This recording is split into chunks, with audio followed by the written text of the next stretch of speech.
आज मैं आपको एक ऐसी मायरा शायरा से रूबरू कराना चाहता हूँ जिसका ताल्लुक मेरठ शहर से है, जिन्होंने अपनी शायरी के जश्न हिंदुस्तान ही नहीं बल्कि इसके बाहर भी दुबई, कतर, नेपाल जैसे देशों में, मुल्कों में भी सफ़र किया और अपने शहर मेरठ का नाम रोशन किया। मैं उन्हीं का एक शेर आज आपको सुनाता हूँ। फला इंजीनियर की या सियासतदार की बेटी हूँ, मैं हरगिज ये नहीं कहती कि तुर्रम खां की बेटी हूँ। मैं हिंदू हूँ या मुस्लिम हूँ, मैं हिंदू हूँ या मुस्लिम हूँ, मगर सच है यही दानिश, मैं खुद पर गर्व करती हूँ कि हिंदुस्तान की बेटी हूँ। आइए आज उनसे कुछ बात करते हैं, किस किस तरह उन्होंने ये सफ़र शुरुआत किया। आज हमारे बीच में हैं जी, कैसी हैं आप? ठीक हैं, आपका स्वागत है। बहुत बहुत आदाब करती हूँ और बहुत शुक्रिया अदा करती हूँ हाजी सनोवर साहब का हुक्म और मेरी हाजिरी। आपका बहुत स्वागत है, आप हमारे कहने पे आए। मुझे ना एक आपसे कुछ सवाल करने थे। मेरा उसी में एक सवाल है कि शायर कैसे बनते हैं, इसकी कोई क्लास या किताब होती है? दरअसल शायर बनते नहीं है सनोवर भाई, शायर पैदा होता है जी। क्योंकि आप दुनिया में अगर आप आते हैं तो आप बहुत सारी चीज़ें ऐसी जैसे सिलाई, कढ़ाई, बुनाई, पढ़ाई लिखाई, आप हर चीज़ सीख सकते हैं, लेकिन शायर नहीं सीख सकते। ये अल्लाह की तरफ से जो है अताई होती है, जो अल्लाह ताला किसी किसी को नवाजता है जी। तो मेरा कहने का मतलब यही है कि शायर बनता नहीं है बल्कि पैदा होता है। कुदरती पैदा। जी जी बिल्कुल। आप किस तरह की शायरी पसंद करती हैं? मुझे जी। देखो वो शायरी मुझे बहुत पसंद है जिसमें मेयार हो जी, पुख्तगी हो जी, मतलब अच्छे अल्फाज हो, जिनमें कोई पैगाम हो, हकीकत हो। क्योंकि आप अगर महफिल में बैठे हैं जी, 4 लोग बच्चे टाइम बैठे हैं, 4 लोग हमारे बुजुर्ग बैठे हैं। अब महफिल में ये तो जरूरी नहीं है कि उसमें जो है एज का पाबंदी होगी कि 50 साल वाले ही आएंगे, 10 साल वाले बच्चे भी बैठे होंगे। तो मुझे वो शायरी बहुत अच्छी लगती है कि मैं ऐसी शायरी पढ़ूं कि मुझे नदामत महसूस ना हो, अपने बुजुर्गों के सामने पढ़ने में ना मुझे शर्मिंदगी महसूस ना हो, झिझक महसूस ना हो। अच्छी शायरी मुझे अच्छी लगती है जिसमें मेयार हो। मियार किस चीज को बोलते हैं? मियार कहते हैं जिसमें खूबसूरती हो और मुहज्जब यानी इज्जत वाली, जिसमें कोई पैगाम जाए। हाँ, वो आप कह सकते हैं कि पैगाम भी होना चाहिए। मियार बोलते हैं कि एक होते हैं स्टैंडर्ड वाली, थोड़ा सा अच्छी लेवल, हाँ अच्छे लेवल वाली, जिसको आप यानी एक ऐसी चीज जिसको आप 10 लोगों में कहने की हिम्मत रखते हो, खूबसूरत हो। हाँ, मियार। आपने शायरी की शुरुआत कब की, कैसे की? मैंने शायरी की शुरुआत असल में मैं बहुत छोटी थी, 5th क्लास में थी, तो तब से मैंने एक हमारे मेरठ के शायर हैं हफीज मेरठी जी, तो मैंने उनका कलाम पढ़ा था। मेरे वालिद को शौक था, हालांकि खानदान में कोई शायरी तो बहुत दूर, शायरी के शीख से भी लोग वाकिफ नहीं है। और जिस इलाके में मैं रहती हूँ वो एक गाँव है, मेरठ में मेरा गाँव होता है जय नंगला साहब करके, वहाँ से मेरा ताल्लुक है। तो वहाँ पे शायरी का तो कोई माहौल ही नहीं था, बहुत छोटी थी, तो वहाँ से पापा को थोड़ा शौक था, वो चीज़ें मेरे अंदर भी आई, सुनना सुनाना कि भाई हाँ कहीं कभी कभी कोई शेर देख लेती थी, बड़ा अच्छा लगता था। नात वगैरह पढ़ने का बहुत शौक था बचपन से ही, मदरसों में पढ़ना, मस्जिदों में पढ़ना, ये चीज़ें। सबसे पहली शायरी आपने कहा वो कौन सी शायरी थी वो? जी मैं बिल्कुल इंशाल्लाह आपको बताती हूँ।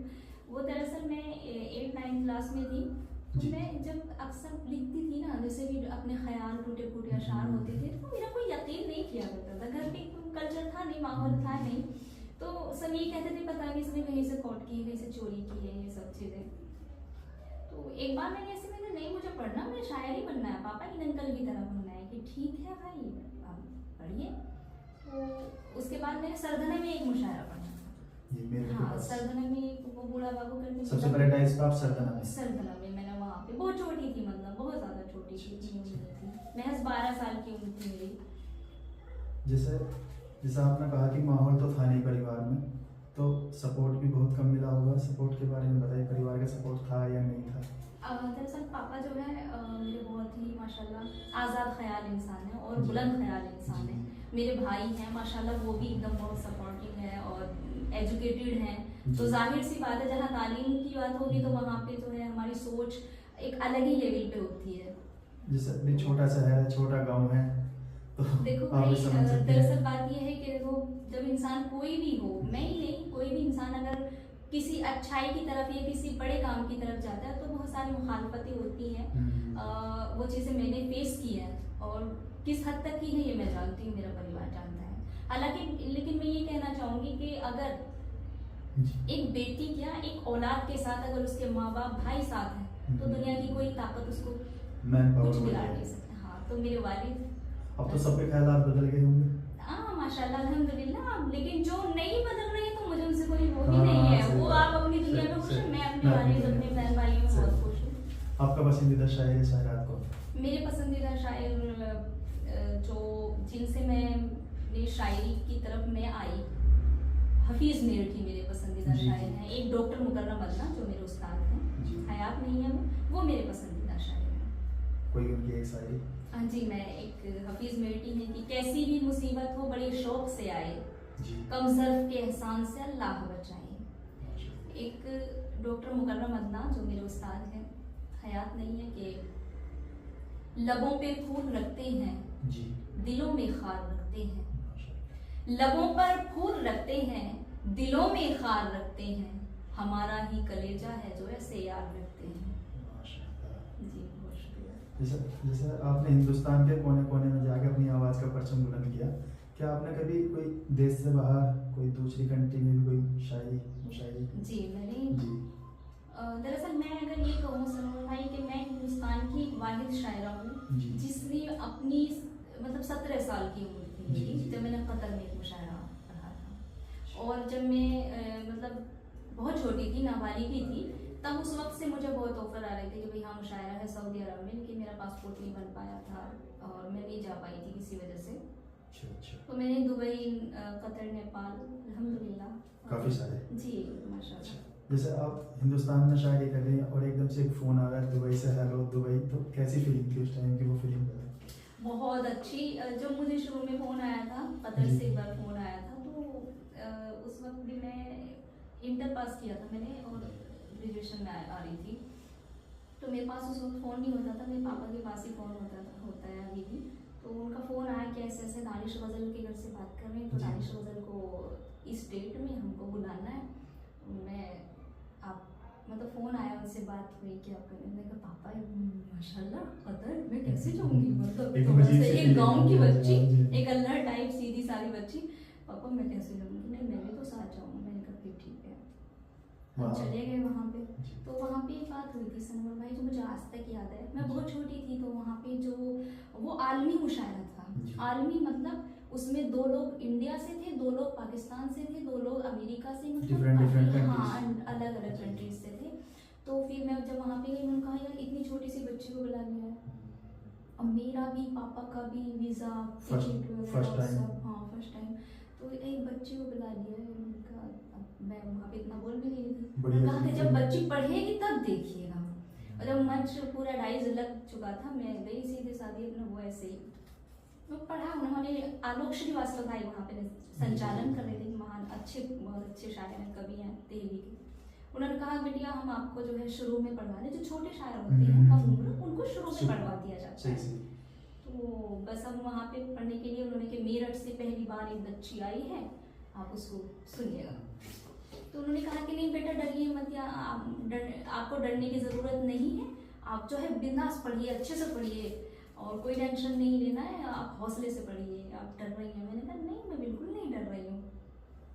क्यों? मैंने कहा नहीं, मेरा जो ताल्लुक है वो शहर मेरठ से है। हाँ जी। और मेरठ ने आज़ादी की हिंदुस्तान की जो शुरुआत- जंग आज़ादी है उसकी शुरुआत कर रही, तो क्या बिल्कुल, मेरे आप उस जैसे- शहर की बच्ची इस प्रोग्राम की शुरुआत नहीं कर सकती? बहुत बढ़िया, तो मतलब बहुत- वहाँ पे जो माहौल बना दिया तालियों होगा। तालियों की जो गूंज थी वो एकदम खड़े हो गए, नहीं भाई बात बच्ची बिल्कुल ठीक बोल रही है। वहाँ से माहौल जो बना और मैं बहुत कामयाब रही उस प्रोग्राम में। अच्छा, एक है कि ये उर्दू जो सी मुसलमानों की ज़ुबान है, आप उर्दू की शायरा हैं, ये उर्दू जो ज़ुबान है मुसलमान की ज़ुबान है, क्या ये भी बात सच है? नहीं बिल्कुल नहीं, इस पर बिल्कुल थोड़ा सच सा नहीं। एक्सप्लेनेशन दें। नहीं मैं इस पे, मैं जो ये ख्याल रखते हैं, मैं वाकई ऐसा मन करता है कि मैं उनको खुली मतलब छत से धक्का दे दूं। मुझे बिल्कुल पसंद नहीं है वो लोग, क्योंकि सनोवर भाई ये जो जबान है जी हिंदी और उर्दू जी ये खड़ी बोली से निकली है और जी। हिंदुस्तान की जबान है ये। बिल्कुल। इनकी दोनों की पैदाइश जो है वजूद आया है वो हिंदुस्तान में आया बिल्कुल। और वो दिल्ली और मेरठ के इलाके में है। अपने क्षेत्र में। बिल्कुल। और जो उर्दू जबान है आप इस चीज से भी अंदाजा लगा सकते हैं, उर्दू जबान जो है ये तुर्की जबान का लफ्ज है जी और जिसका मतलब होता है लश्कर या फौज। जी। अब जाहिर सी बात है लश्कर में कोई एक शख्स तो होता बिल्कुल नहीं है, आवाम है। है ना, बहुत सारे लोग, तो ये कोई बात नहीं है। उर्दू जबान में पंडित दयाशंकर नसीम है, पंडित ब्रजनारायण चब्बस्त हैं, फिर रघुपति सहाय हैं, मुंशी प्रेम, क्या वो हिंदू नहीं थे? बिल्कुल बिल्कुल सही कहा आपने। नहीं, मैं नहीं मानती। आपके नजदीक अच्छी शायरी कैसे होती अच्छी शायरी, मैं हकीकत पसंद लड़की हूँ, है? जी मुझे हकीकत बहुत अच्छी लगती है, चाहे वो तल्ख हो या अच्छी हो। हकीकत हकीकत, हाँ, हकीकत होनी चाहिए, एक स्टैंडर्ड होना चाहिए, खूबसूरती होनी चाहिए, अच्छे अल्फाज होने चाहिए। चुपती हुई। बिल्कुल, ऐसा नहीं कि मतलब दिल आज़ारी, किसी की दिल आज़ारी ना हो, दिल आज़ारी मतलब किसी का दिल नहीं रुकना चाहिए। बहुत बढ़िया। अपने शौक के बारे में बताएं, आपको क्या क्या शौक है? मुझे शौक, मेरा अव्वल दर्जे का शौक तो शायरी है, जी। मुझे शायरी बहुत पसंद है और कुछ? और मुझे तन्हाई बहुत पसंद है। तन्हाई बहुत। तन्हाई में क्या करते हैं अकेले? खुद से बातें। जैसे? देखो, सबसे बड़ी बात होती है इंसान को खुद को पहचानना। बिल्कुल, जो तन्हाई में पहचान सकता है। पहचान सकता है, अपने आप से मुलाकात बहुत ज़रूरी है, बहुत बढ़िया। क्योंकि आप अगर अपने अंदर का माहौल, अपने अंदर के मौसम नहीं जानते तो आप बाहर के मौसम को क्या वो करेंगे? नहीं। चलिए, फ्यूचर की क्या कहते हैं? मुझे, मैं चाहती हूँ कि इस कौम के लिए कुछ करूँ, अपने से छोटे बच्चों को जो मैंने सीखा है अपने बड़ों से वो सिखाऊं। उर्दू मेरी ज़बान है, उर्दू से मुझे इश्क है। मैं कहती हूँ कि मेरा, कोई कहता है मुझसे कि तुम्हारा इश्क, तो मैं कहती हूँ उर्दू है, मोहब्बत मेरी चाय है। बहुत बढ़िया। छोटे बच्चों के लिए कोई पैगाम? छोटे बच्चों के लिए पैगाम मेरा ये है कि आप पढ़ाई करें, क्योंकि तालीम एक ऐसा औजार है जिससे आप कुछ भी फतह कर सकते हैं। कोई भी युद्ध लड़ा जा सकता बिल्कुल है। बिल्कुल, सब बच्चों के लिए, मुसलमानों के लिए नहीं, हिंदुओं के लिए भी, इस मुल्क के लिए की जो तरक्की है, देखिए एजुकेशन बहुत ज़रूरी होती जी बहुत जरूरी। है, अच्छी सोहबत बहुत ज़रूरी होती है। दानिश फैज़ल में क्या चार्ज करते हैं मुशायरे? देखिए ये वो, मैं ज़्यादा नहीं हूँ। आप देना चाहो? ठीक है, जवाब ना दो इसके ऊपर। वो थोड़ा सा में डिस्टेंस का भी मामला होता है, क्योंकि आप जानते हैं कि अखराजात बहुत हो गए हैं, किराया बहुत ज़्यादा खर्च होता है, बहुत सारी चीज़ें मैनेज करनी पड़ती है, तो अल्हम्दुलिल्लाह बहुत अच्छा है, मतलब ऐसा नहीं, मतलब हर प्रोग्राम का डिफरेंट एज ए डिस्टेंस। बिल्कुल। अब जैसे यहाँ पे आपसे नहीं लूँगी आप नहीं नहीं कोई बात नहीं। तुम्हारा जैसे मतलब हम अगर दिल्ली जा रहे हैं तो दिल्ली का ये है कि भाई बहुत ज़्यादा दूर नहीं है। अब दिल्ली में कोई प्रोग्राम है, वही पेमेंट हम लखनऊ में या मुंबई में नहीं दे सकते, चलिए। काफ़ी दूर है। अच्छा, कोई ऐसा वाक्य जिससे आप इंस्पिरेशन बढ़ी हो, फिर आपके साथ कभी? मेरे साथ हादसा बहुत हुए हैं। कोई एक दो हमारे दर्शकों के लिए। शायरी के, हाँ, कोई भी आपकी लाइफ में कोई भी एक ऐसा वाक्य जिसे आप लेकर बहुत सीरियस हो कि वो मेरे साथ ऐसी घटना होगी जो आप हमारे हमारे दर्शकों को बताना चाहें, कोई भी। दरअसल एक बहुत ही खौफनाक सा है, उस वक्त ये अंजाम हो गया था हमसे, लेकिन बाद में मैं याद करती हूँ तो बड़ा ऐसा लगता है कि शायद ऐसा नहीं करना चाहिए जी था। जी। एक प्रोग्राम था, हम कहीं जा रहे थे दूर, तो पापा तो थे नहीं, मेरे छोटे भाई ज़ीशान चौहान, तो वो मेरे साथ थे। अब हम भाई दिल्ली गए तो उस वक्त इतना नॉलेज भी नहीं थी कि कैसे ट्रेन देखते हैं, मेरा छोटा भाई उसको भी इतनी नॉलेज नहीं थी, तो हम दोनों बहन भाई हम चले गए प्रोग्राम में नहीं, दिल्ली स्टेशन से हमारी ट्रेन थी जी तो वहाँ पे जो दो ट्रेन थी, अब हम गलत ट्रेन में बैठ गए, जी। दोनों ही बच्चे थे दोनों में। अब जैसे हम बैठे तो भाई ट्रेन चल पड़ी, ट्रेन चल पड़ी तो वो हम वहाँ पे अपनी सीट पे गए, तो वो जिसकी सीट थी वो वहाँ पे ऑलरेडी वो वहाँ पे। मैंने कहा भाई, अब जितने हम उनसे बातचीत कर रहे थे सीटें ढूंढ, इतने रफ्तार पकड़ ली ट्रेन ने, और मैंने कहा अब क्या करें, उन्होंने हमने टिकट दिखाई उनको, टीसी जो होते हैं, उन्होंने कहा कि आप गलत ट्रेन में बैठे हो बेटा, वो ट्रेन आधा घंटे बाद है यहाँ से और पीछे। अच्छा, और आप जाना कहाँ था? हमें शायद गोरखपुर अच्छा, जाना अच्छा। था, तो मैं और दोनों भाई मैं परेशान, मेरा छोटा भाई, अब उसका ट्रेन का ना मामला था, उसका स्टॉप नहीं था जल्दी से, फिर कहाँ पे जाकर पड़ी? फिर वो हमने कहा, मैंने कहा सर मैं भी, मेरा भाई भी, बच्चे थे, मैंने कहा नहीं सर हमें तो यहीं पे उतारिए, आप यहीं पे उतारिए। ऐसे बस से बोल देते हैं रोक दो रोक दो रोक दो। उन्होंने कहा नहीं बेटा आप बच्ची हो, लड़की हो, और ये भी तुम्हारा छोटा भाई है, वैसे कैसे? मैंने कहा नहीं सर, मैंने कहा मेरा एग्जाम है और मुझे तो जाना ही है। उन्होंने कहा, अब वो पुलिस वाले थे, उन्होंने गेट खोला जी। मैंने कहा यार बस, अब जब बच्चे इतनी जिद कर रहे हैं, वो भी उनके भी अंदर दया आ गई कि एग्जाम है। तब तक गाड़ी प्लेटफॉर्म पे थी? नहीं चल रही थी, चल रही थी बराबर। हाँ जी, और काफी स्पीड पकड़ रही थी बाकायदा। तो वहाँ पे उन्होंने जैसे दरवाजा खोला, रात हो रही थी, 9:30 बज रहे थे। उतर गए आप? उन्होंने, मैंने कहा आप मेरे भाई को उतारिए। उन्होंने मेरे भाई को ऐसे पकड़ के ऐसे उतार दिया, फेंक दिया, मतलब उतारा, गिर गए? अटैची ऐसे फेंक। ओ मुझे जैसे, मैंने कहा सर मेरा भाई चला गया, मुझे क्यों नहीं उतार रहे हैं? कहने लगे बेटे सरिये है नीचे, मर जाओगी। मैंने कहा नहीं आप उतारिए। उन्होंने कहा कि ठीक है। उन्होंने पुलिस वाले तो टॉर्च, वो उन्होंने मुझे ऐसे लटकाए रखा 3 से 4 मिनट ऐसे, और मैं ऐसे यूं लटकी हुई हूँ, ट्रेन की जो विंडो होती है उसमें, जिसमें हम उतरते जाते हैं, गेट होता है, मैं ऐसे लटकी हुई थी भाई, और मेरा भाई अंधेरा छाया हुआ। तो हम लोग, मैंने कहा सर आप छोड़ते क्यों नहीं है मुझे? उन्होंने ऐसे फेंका, मैं जाके पड़ी, मेरा पर्स अलग, फोन अब भाई को कैसे ढूंढूं? भाई इतनी दूर पीछे रह गया। 3-4 मिनट में 1-2 किलोमीटर से आगे चल गया वो। अब वो अपनी पटरी पे उतार दी। पटरी पे बिल्कुल, इधर भी अंधेरा छाया हुआ है, इतनी जहालत हम लोगों ने की। तो वहां से उतरे और मैं पैर में पत्थर लगते हुए हम लोग चले गए। मुझे अटैची मिली, मैं उसको फोन करूँ, मैं तो भाई कहा कि मैं इधर को चल रहा हूँ। जैसे जैसे हम लोग दोनों बहन भाई मिले, और जैसे ही हम वहाँ पे गए दिल्ली स्टेशन पे, बहुत दूर चलना पड़ा पैदल, तो खैर हम वो ट्रेन मिली। तो उसके बाद घर वालों ने हाथ उठा दिया कि आप मुशायरों में नहीं जाओ। तो उससे मुझे बड़ा होता है कि कभी जिंदगी में नहीं करना चाहिए था मुझे ऐसा नहीं करना, क्योंकि नादानी हो गई। एक टाइम ऐसा आता है जब आदमी को लगता है कि हाँ मैंने ये अच्छा किया, अब बहुत किया। कभी कोई ऐसा महसूस हुआ कि मैंने ये शायरी करके बहुत अच्छा, कोई ऐसी शायरी हो जिससे आपको लगा हो कि ये शायरी बेहतर है, मैंने अच्छी गाई? कोई एक ऐसी शायरी हमारे दर्शकों के लिए? जी बिल्कुल। मैं वैसे तो अपनी खुद की शायरी पे बहुत पसंद करती हूँ, मैं बहुत दिल से लिखती हूँ जी। हर शायर जो है अपना खून जलाकर एक एक शेर, एक एक लफ्ज़ को लिखना बहुत बड़ी बात है। और मैं जिस तबके में रहती हूँ, जिस इलाके में रहती हूँ, जिस गांव में रहती हूँ, वहाँ पे ये बहुत मुश्किल है, समझ सकते हैं। आप समझ सकते हैं कि मैं शहर से भी कितना अलग रहती हूँ। वहाँ पे कोई सिखाने वाला, कोई क्लास, कोई किताबें, जो लोग खुद नहीं जानते वो मुझे क्या। लेकिन ये है कि अभी मैं एक प्रोग्राम में थी, तो वहाँ पे मैंने कुछ शेर पढ़े थे, बुजुर्गों के हवाले से भी थे। खिज़ां से हमने ही फसले बहार मांगी है, खज़ां से हमने ही फसले बहार मांगी है, कि एक सांस क़ज़ा से उधार मांगी है।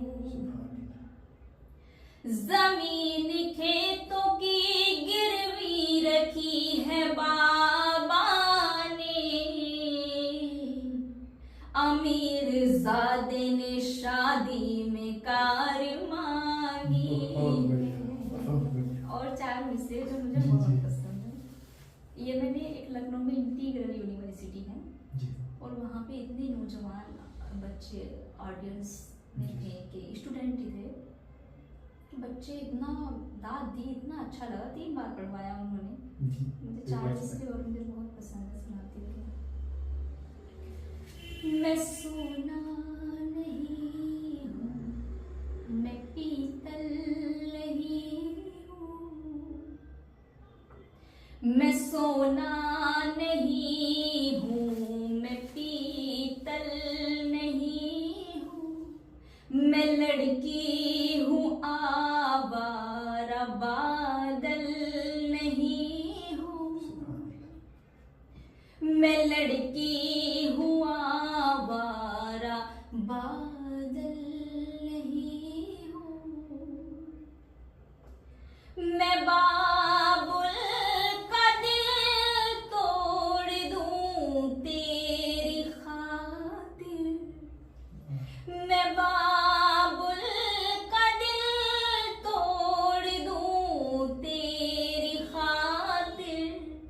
मोहब्बत में इतनी भी पागल नहीं हूँ।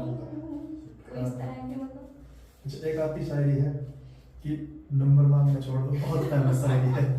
मैं चाहता हूँ एक बार मेरे दर्शकों को वो वाली और हो जाए। जी इंशाल्लाह। इसकी ना एक भाई बड़ी, ये जो मिसरी है ना, इसकी कहानी। इनकी एक स्टोरी है जी, बहुत जी, छोटी जी, सी। वो भी कि, बताएं।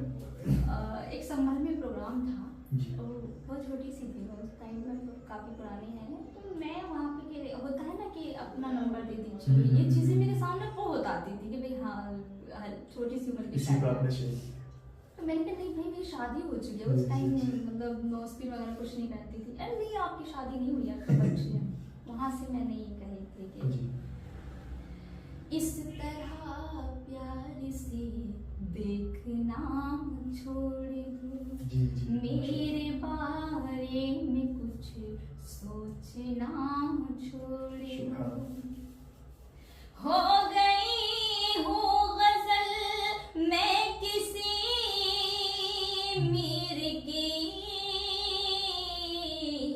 मुझसे नंबर मेरा मांगना छोड़ दो।